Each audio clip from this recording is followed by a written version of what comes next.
بسم اللہ الرحمن الرحیم۔ صرف 5 منٹ کا مدرسہ قرآن و حدیث کی روشنی میں 16واں دن 16 محرم الحرام۔ نمبر 1 اسلامی تاریخ۔ قوم ثمود۔ قوم ثمود کا ذکر قرآن مجید میں 23 مرتبہ آیا ہے۔ قوم عاد کی ہلاکت کے بعد یہ عرب کی مشہور اور قدیم ترین قوم ہے۔ اس کا نسب حضرت نوح علیہ السلام کے بیٹے سام سے ملتا ہے۔ حجاز و شام کے درمیان وادی قرا کے میدان میں ان کی آبادیاں تھیں، جن کے کھنڈرات و نشانات آج بھی موجود ہیں۔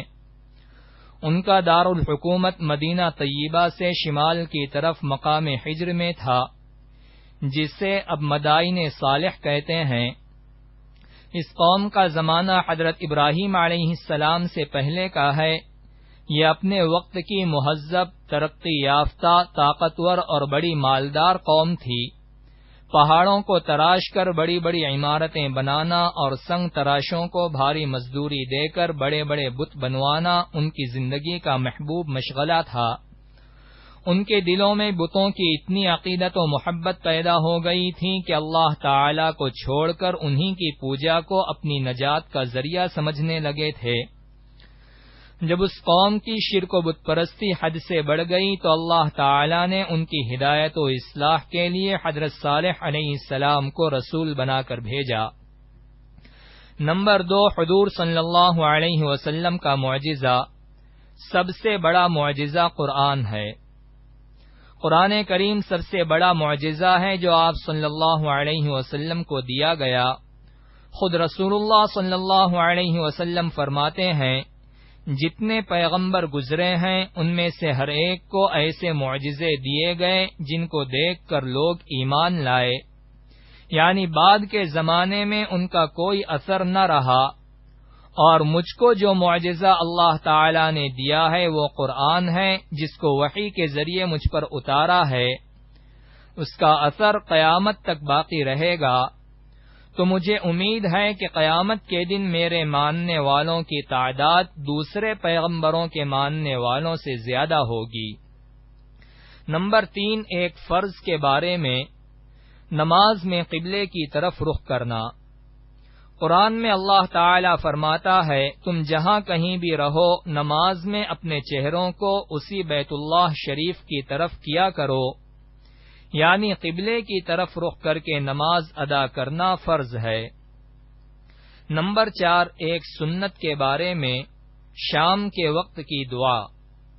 رسول اللہ صلی اللہ علیہ وسلم شام کے وقت یہ دعا پڑھتے تھے، امسینا وامسی الملک للہ والحمد کلہ للہ عز وجل لا شریک لہ لا الہ الا اللہ والیہ المصیر۔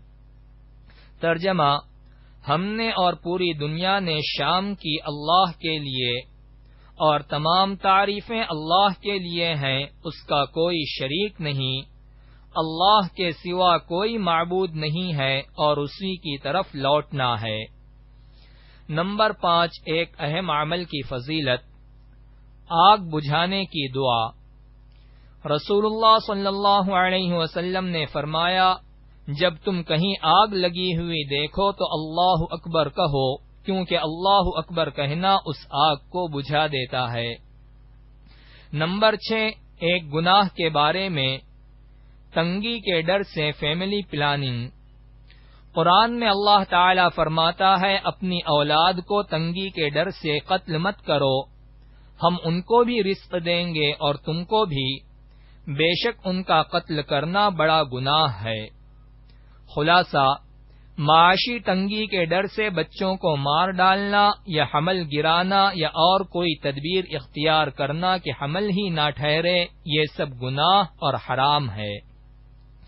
نمبر 7 دنیا کے بارے میں، دنیا کی چیزیں چند روزہ ہیں۔ قرآن میں اللہ تعالی فرماتا ہے، جو کچھ بھی تم کو دیا گیا ہے وہ صرف چند روزہ زندگی کے لیے ہے، اور وہ اس کی رونق ہے، اور جو کچھ اللہ تعالی کے پاس ہے وہ اس سے کہیں زیادہ بہتر اور باقی رہنے والا ہے۔ کیا تم لوگ اتنی بات بھی نہیں سمجھتے؟ نمبر 8 آخرت کے بارے میں، اہل جنت کو خوشخبری۔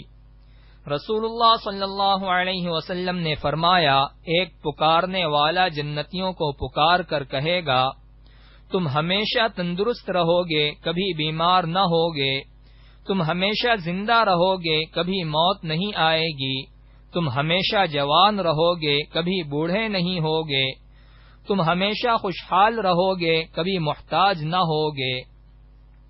نمبر 9، طب نبوی سے علاج، میتھی سے علاج۔ رسول اللہ صلی اللہ علیہ وسلم نے فرمایا، میتھی سے شفا حاصل کرو۔ فائدہ، میتھی کا جوشاندہ نزلہ زکام کو دور کرتا ہے، پرانی کھانسی، پیٹ کے پھوڑوں اور پھیپھڑے کی بیماریوں میں بہت نفع بخش ہے، سینے میں جمے ہوئے بلغم کے لیے بے حد مفید ہے اور قبض کو دور کرتا ہے۔ نمبر 10، نبی صلی اللہ علیہ وسلم کی نصیحت۔ رسول اللہ صلی اللہ علیہ وسلم نے فرمایا، مشرکین کی مخالفت کرو، داڑھی بڑھاؤ اور مونچھوں کو خوب کترواؤ۔